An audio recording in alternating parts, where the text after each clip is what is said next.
మొట్టమొదట అసలు హనుమత్ సందేశం అనేటువంటి ప్రబంధం పుట్టింది బద్వేలు తాలూకాలో పవలకుంట్లలో. జిల్లాలో బద్వేలు పుస్తకం రాసింది ఎక్కడంటే గ్రంథము హనుమత్ సందేశం అని ఉంటుంది, పవలకుంట్ల గారు. ఆ కవులకుంట్లకు ఆ హనుమత్ సందేశం ఆవిష్కరణకు సరస్వతీపుత్ర పుట్టపర్తి నారాయణాచార్య, గడియాలం వెంకటేశ్వర శాస్త్రి, దుర్భాగ రాజశేఖర శతావధాని వీళ్ళందరినీ మహాకవులను పిలిపించి అక్కడంతా ఊరేగించి అక్కడ రామాలయంలో ఆవిష్కరణ చేశారు. ఈయనేం చెప్పినాడంటే మొదటి సుమణ శర్మ గారు, నాయన మొల్ల పవిత్రం చేసిందిరా, గోపవరంలో పుట్టడమే గొప్ప వరం. ఆమె మొల్ల పేరుతో ఒక సాహిత్య సంస్థ పెట్టింది. సరే బద్దన కళాపీఠం పెట్టినావు, అతను అధ్యక్షుడిని చేసినావు, కాబట్టి ఒక పీఠం పెట్టు అని చెప్పారు. సరే దాని మీద విమర్శలు ఉన్నాయి, ఇది ఎంత విమర్శ అన్నారు. అంటానే ఐలావచ్చుడు రామకృష్ణ శాస్త్రి సజీవులు ఆయన ఎత్తుకున్నారు. ఆయన ఏమన్నారంటే ప్రారంభ సభకు పిలిస్తే ఆయన ఏమన్నారంటే, మేము బండ మీద కూర్చునే వాళ్ళము, ఒరే విధవల్లారా, మేము వేదం చదువుకుంటూ జంగా నృసింహశాస్త్రి సుశీర్షికంలో మేమంతా 10 మంది వేదం చదువుకుంటూ వేదాన్ని ఉచ్చారణ చేస్తూ గోపవరానికి పోయేవాళ్ళము కాలినడకన. అక్కడ వెంటనే ఆ బండ మీద కూర్చునే వాళ్ళము. కూర్చుంటే మెధవా మొల్ల కూర్చొని రామాయణం రాసిన పవిత్రమైన బండరా, లేనరా ఎదవల్లారా అని చెప్పి నీళ్ళు అని అన్నాడు. తర్వాత యాదాటి నరసింహశర్మ అని తెలుగు పండితున్నాడు బద్వేల్ హై స్కూల్లో మా గురువు గారు. ఆయనది పలుగురాళ్లపల్లి అయితే ఇక్కడే చిరకాలం పనిచేశాడు. ఆయన బద్వేలు దర్శిని అని ఒక పుస్తకం రాసినాడు. దాంట్లో మొల్ల పుట్టి గోపౌరాన్ని పవిత్రీకరణ ఇప్పటికీ అదే వ్రాతపత్రం పవిత్రీకరణ మొన్నట్టుంది అని దాన్ని బట్టి తీసుకుని తర్వాత ఈ బైఫర్కేషన్స్లో ఆత్మకూరి మొల్ల, ఆత్మకూరు ఇవన్నీ బైఫర్కేషన్స్లో ఆత్మకూరు నెల్లూరు జిల్లాకు పోయింది, ఆత్మకూరు దగ్గర ఉండేటువంటి గోపవరం కడప జిల్లాకు వచ్చింది. ఇట్లా తీసుకున్నాం. ఏదైనా ఒకటి తీసుకుంటే చిన్నప్పటి నుంచి కూడా నిద్రాహారాలు మనైనా ఆర్థికం పోని ఆరోగ్యం పోని మొదటి నుంచి రామసుబ్బయ్య ఇటువంటి వాళ్ళ సహకారం ఎంతో ఉండేది నాకు. ఏమి అది పూర్తి చేయడం అలవాటు. ఆరంభింపను నీచమానవులు విఘ్నాయాస సంత్రస్తులై, ఆరంభించి పరిత్యజింతులు విఘ్నాయస్తులై మధ్యములు, ధీరులు విఘ్న నిహన్యమానులతో ఉచ్చోన్నతోత్సాహులై, ప్రారబ్ధార్థములు ఉత్తగింపలు సుమి ప్రజ్ఞానిధులు కావునంటాడు. కొంతమంది భయపడి మంచి పనుల జోలికే పోరు. ఏదో ఆయన అన్నాడు రమణాకి, ఏమైనా మూలతో సంబంధం, ఏమైనా చుట్టమా పక్కమా, ఏమి ఆమెకు నీకు సంబంధం, ఏంది మూలను పట్టుకొని ఇంత ఖర్చు పెట్టి ఆరోగ్యాన్ని ఆర్థికాన్ని పాడు చేసుకుంటుంది, ఎందుకు డబ్బంతా తగలబెడతావా అన్నాడు. ఏం చెప్పాలి ఆయన సమాధానం, ఏం చెప్పాలి ఆయనకి? అటువంటి వాళ్ళు ఉంటారు. మరి ఆయన కోటీశ్వరుడు, ఏమి పిల్లలు ఉద్యోగంలో ఉన్నారు, అన్ని విధాల అర్హుడు. అట్లా అన్నాడు. అంటానే నమస్కారం అయ్యా, నా పద్ధతి రాజీ అన్నాడు, నా దారి నాది అని అన్నా, నీ దారి నీది అన్నాడు. అట్లా వచ్చిన తర్వాత దాన్ని పెట్టిన తర్వాత ఇంకా మొట్టమొదట అసలు ఆశ్చర్యపోతాను నేను చేసిన పనులు.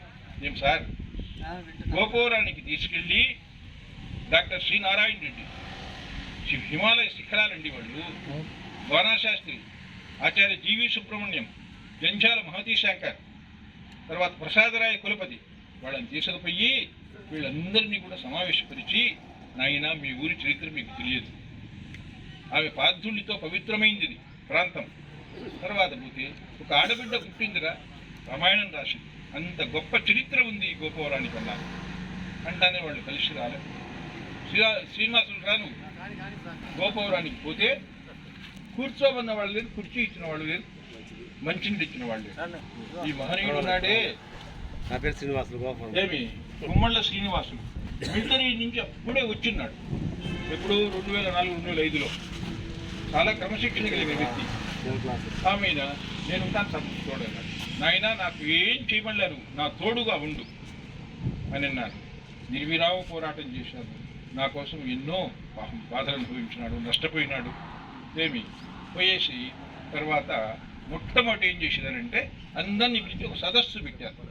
గొప్ప గొప్ప పండితులను మీరు నాకు శిఖరాలను పెట్టి, నాయన ఈ మట్టి చాలా గొప్పది అని చెప్పి వాళ్లకు తెలియజెప్పిన వాళ్ళల్లో చురుకుదనం రాకపోతే నేనేం చేసిన మొట్టమొదట ముల్ల సాహిత్య పీఠం పెట్టాను. 2 సాహిత్య పీఠం పెట్టి మొట్టమొదట విగ్రహం పెట్టాను. ఇక్కడ పెట్టిన తర్వాత గోపురంలో పెట్టాను. గోపురం కడపలో పెట్టాను. కడపలో పెట్టిన తర్వాత ముల్ల సాహిత్య పీఠం కాకుండా ముల్ల జీవిత రేఖలను తీసుకొని పరిశోధించి ఒక 33 నిమిషాలు డాక్యుమెంటరీ తీశాను.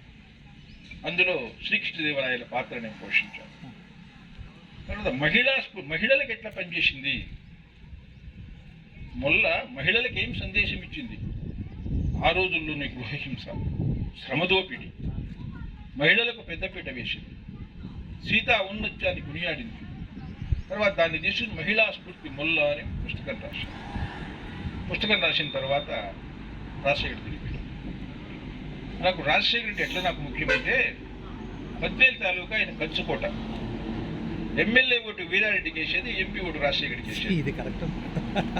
శివరామకృష్ణ ఓపెన్ ఎందుకు రాజశేఖరుడి కళే వేరు కదా, అందులో అందుకనే వాళ్ళు తర్వాత వేసేవాళ్ళ. వేసిన తర్వాత ఆమె శివరామకృష్ణ రాజశేఖరుడికి ఫ్రెండ్ కదా, ఆమె ఎప్పుడు శివరామకృష్ణ వెంట ఉండే నేను ఉండేవాడిని.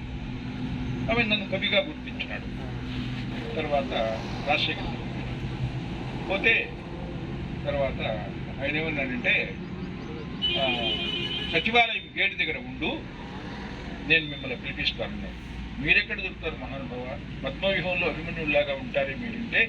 లేదండి, కలెక్టర్ సుబ్రహ్మణ్యం గారు నేను కడప జిల్లా కలెక్టర్గా చేశారు, ఆయన్ని పంపించినారు.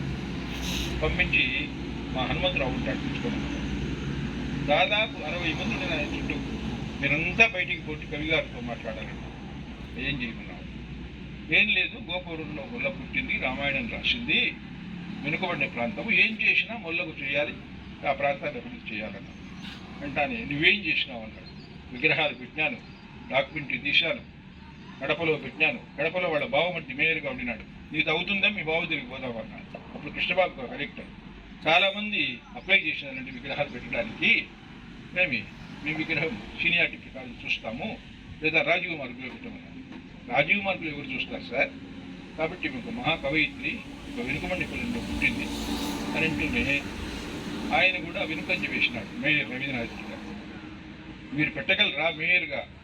ప్రతి అణువు మీద మీకు అధికారం ఉంది, మీరు మొదటి పౌరుడు అని అంటానే. అట్లయితే అర్ధరాత్రప్పుడు పెడదాం, ఎవరు చూడకుండా అన్నాడు. ఆమెను అర్ధరాత్రప్పుడు 12 గంటలప్పుడు పెట్టి పొద్దున్నే మేయర్గా ఓపెన్ చేశాం, విగ్రహం పెట్టి. ఇవన్నీ చేయించినాను నేను అని అంటే ఇప్పుడేం చేయమంటా ఉన్నాడు. ఏం లేదు, గోపవరం మండలాన్ని డెవలప్ చేయాలి, ఏం చేసినా ఆమె పేరుతో చేయాలి.